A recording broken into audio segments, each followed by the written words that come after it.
A ver, seguro que esto ha pasado alguna vez. Uno se pone a aprender español con toda la ilusión del mundo y llega ese momento en el que intenta traducir una frase de su propio idioma. Y claro, palabra por palabra, parece que tiene todo el sentido, pero luego la dices en voz alta y algo chirría. No suena bien. Bueno, pues hoy vamos a meternos de lleno en por qué pasa esto. Vamos a explorar el plano, la arquitectura interna de la oración en español. Y es que no se trata solo de aprender palabras, sino de entender una lógica completamente diferente.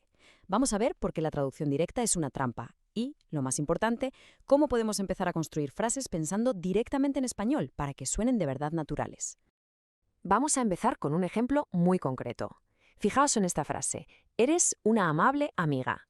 Si la analizamos, es una traducción literal y perfecta de You are a kind friend. Cada palabra tiene su equivalente, el orden parece correcto. ¿Qué podría fallar? Pues aunque cualquier hispanohablante la va a entender sin problemas, la sensación que produce es rara. Suena un poco forzada, casi literaria. Es como si la hubiéramos sacado de un poema o una novela del siglo XIX. No es, desde luego, la forma en la que alguien hablaría en la calle. Y aquí, justo aquí, está el meollo de la cuestión.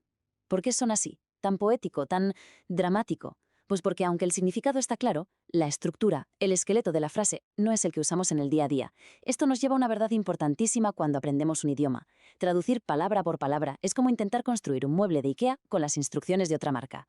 Las piezas pueden parecer las mismas, pero el plano, la arquitectura mental sobre la que montamos las frases, en español es fundamentalmente distinta.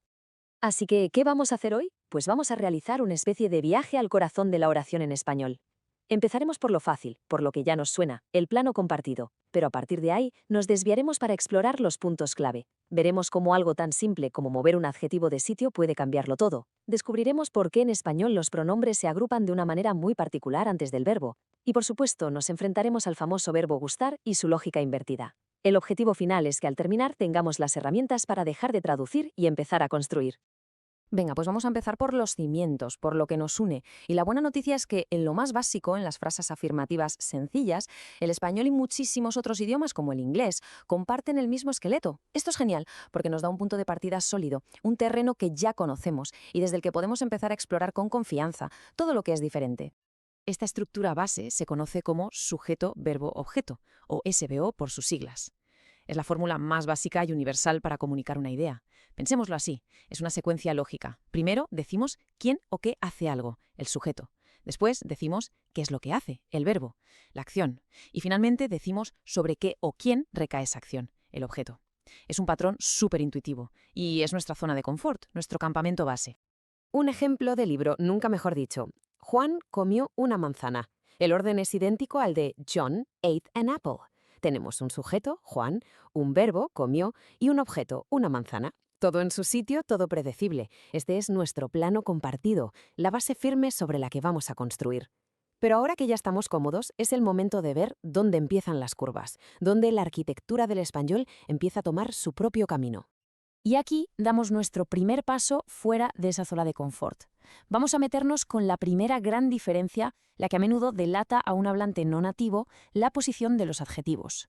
Puede parecer un detalle menor, pero es que en español, dónde colocas un adjetivo no es solo una cuestión de estilo, es una cuestión de significado.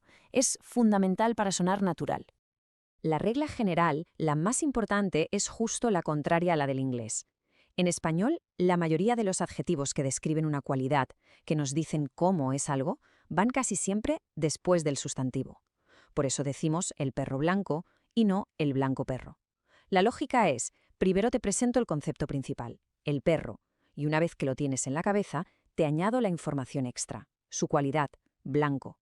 Es un pequeño cambio de orden, pero es el primer pilar que tenemos que asimilar para pensar en español. Y esta norma de primero el sustantivo y luego la calidad se aplica a casi todas las descripciones que se te ocurran. Hablamos de colores, casa blanca, de tamaños, mesa grande, de características de personalidad, mujer guapa, o incluso de categorías más objetivas como la nacionalidad, hombre mexicano, o la religión, sacerdote católico. En todos estos casos, la lógica española es la misma. Te presento el objeto y luego lo califico. Se prioriza el qué es sobre el cómo es. Vale, pero entonces, ¿qué pasa si rompemos esa regla? ¿Qué ocurre si ponemos el adjetivo antes, como en nuestro ejemplo original de amable amiga? Pues aquí es donde el español se pone realmente interesante y sutil. Para un grupo muy concreto de adjetivos, cambiar la posición no es una simple cuestión de estilo. No, es como pulsar un interruptor que cambia por completo el significado de la frase. Es una herramienta súper potente para añadir un matiz de opinión, de subjetividad, un significado que va más allá de lo literal. Esta tabla es una maravilla para entenderlo. Fijaos en la palabra nuevo. Si yo digo un coche nuevo, con el adjetivo después, estoy describiendo un hecho objetivo. El coche es nuevo de fábrica, no ha tenido dueños, tiene 0 kilómetros. Es una descripción literal. Pero ojo, si lo muevo y digo mi nuevo esposo, el significado cambia radicalmente. No es que mi esposo esté a estrenar, sino que es mi esposo más reciente, el que ha reemplazado a uno anterior. Lo mismo pasa con pobre. Un barrio pobre describe una realidad económica, pero si digo el pobre perro, no hablo de su dinero, sino que expreso un sentimiento de lástima, de pena. La posición lo es todo. Después describe la realidad objetiva, antes expresa nuestra relación subjetiva con esa realidad. Muy bien, dejamos los adjetivos y nos metemos en otro tema que suele ser un quebradero de cabeza, la posición de los pronombres de objeto. Aquí el español vuelve a tomar un camino propio, diferente al del inglés, y opta por un sistema que en el fondo es mucho más eficiente. Un sistema que empaqueta toda la información relevante y la coloca en el centro neurálgico de la frase, justo al lado del verbo. En inglés, el orden es muy lineal. I saw it. Sujeto, verbo, objeto. Si tradujéramos esto directamente, diríamos algo como yo vi lo, pero eso en español suena fatal, es incorrecto. La lógica española es diferente. Adelanta el objeto. El pronombre, lo, se coloca justo delante de la acción, creando una estructura que al principio puede parecer que está al revés. Yo lo vi. Es como si el verbo fuera un imán que atrajera hacia sí toda la información importante sobre el objeto, justo antes de ejecutarse. Aunque al principio cueste un poco acostumbrarse, el proceso es en realidad muy mecánico y tiene una lógica aplastante. Son 3 pasos sencillos. Primero, en una frase como ¿viste el libro?, localizamos el objeto. ¿Qué se vio? El libro. Fácil. Segundo, lo sustituimos por el pronombre correcto, que en este caso, al ser masculino y singular, es lo. Y tercero, y este es el paso crucial, colocamos ese lo justo delante del verbo conjugado. La respuesta correcta no es sí, vilo, sino sí, lo vi. Una vez que se automatiza este proceso, todo fluye de maravilla. Y la cosa se pone todavía más interesante y más elegante cuando en una misma frase tenemos 2 pronombres, uno indirecto que responde a quién y uno directo que responde a qué. Aquí entra en juego una regla que a mí me encanta, porque no es una regla gramatical fría, sino que tiene que ver con la musicalidad del idioma, con que las cosas suenen bien. Si siguiéramos la lógica, tendríamos que decir cosas como le lo di o le la compré, pero si lo intentas decir en voz alta, lelo, lela, te das cuenta de que suena mal, es cacofónico. Pues bien, para evitar ese choque de sonidos, el español tiene una solución brillante. El le se transforma automáticamente en se. Vamos a verlo en la práctica. La frase completa es le di el libro a Juan. Aquí, le se refiere a Juan, objeto indirecto, y el libro es el objeto directo. Si queremos sustituir ambos para no ser repetitivos, no decimos le lo di. Aplicamos la regla y ese le se convierte en se. El resultado, se lo di. Es increíblemente compacto y elegante. En 3 palabras, se lo di, tenemos toda la información.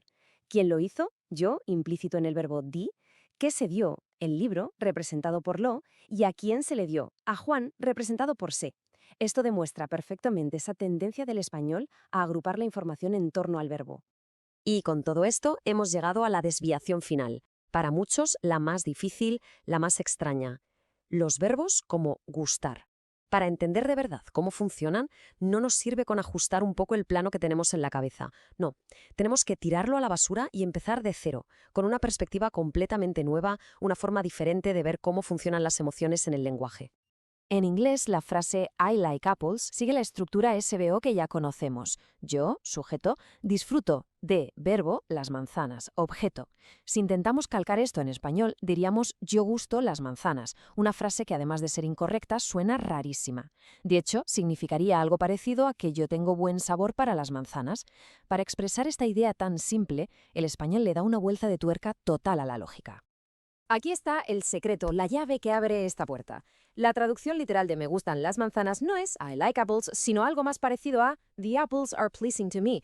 O sea, las manzanas me resultan agradables a mí. ¿Notáis el cambio de perspectiva? Es fundamental. En esta construcción, la persona, yo, no es el agente que realiza la acción de gustar. No, la persona es un receptor pasivo, alguien a quien le llega una sensación. El verdadero protagonista de la frase, el sujeto gramatical, es la cosa que nos gusta, las manzanas. Esta estructura es una inversión total de la que estamos acostumbrados. Se conoce como objeto indirecto, verbo, sujeto. Y la prueba irrefutable de que esto es así está en cómo conjugamos el verbo. En me gustan las manzanas, el verbo gustan está en plural. ¿Por qué? No porque yo sea plural, sino porque concuerda con el verdadero sujeto de la oración, que es las manzanas. Si solo me gustara una, diríamos me gusta la manzana, con el verbo en singular. El verbo siempre, siempre va a concordar con la cosa que nos gusta, no con la persona. Vamos a desmontarlo pieza por pieza para que quede meridianamente claro. La persona que siente la emoción, me, es el objeto indirecto, el receptor del sentimiento. La emoción en sí, el verbo gustan, funciona como el puente que conecta todo. Y la causa de esa emoción, las manzanas, es el sujeto gramatical, el verdadero motor de la frase. Entender este cambio de papeles, pasar de ser el actor a ser el que recibe el sentimiento, es la clave para dominar no solo gustar, sino toda una familia de verbos. Y lo mejor de todo es que gustar no es un bicho raro. Una vez que entiendes su lógica, has descifrado el código para un montón de verbos supercomunes y útiles. Verbos como encantar, doler, importar, molestar, fascinar, todos siguen exactamente este mismo patrón invertido. El hilo que los une es que todos describen sensaciones, opiniones o emociones que nos pasan, que recibimos, en lugar de acciones que nosotros hacemos activamente. Por eso decimos, me encanta el cine. El cine me produce encanto, o me duelen las muelas me causan dolor a mí.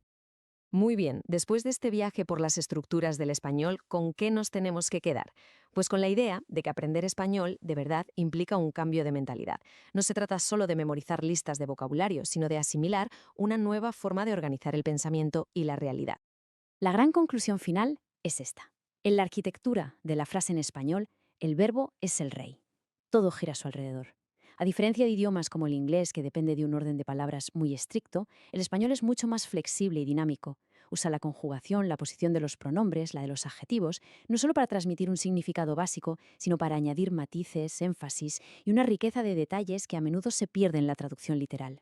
Por tanto, el salto definitivo hacia la fluidez no consiste en volverse un traductor más rápido y eficiente. Consiste en dejar de traducir. Se trata de empezar a construir las ideas directamente con los planos y las herramientas del español. El objetivo ya no es solo hablar un idioma nuevo, sino atreverse a pensar en él. You are doing great. Don't stop. Subscribe and watch the next video.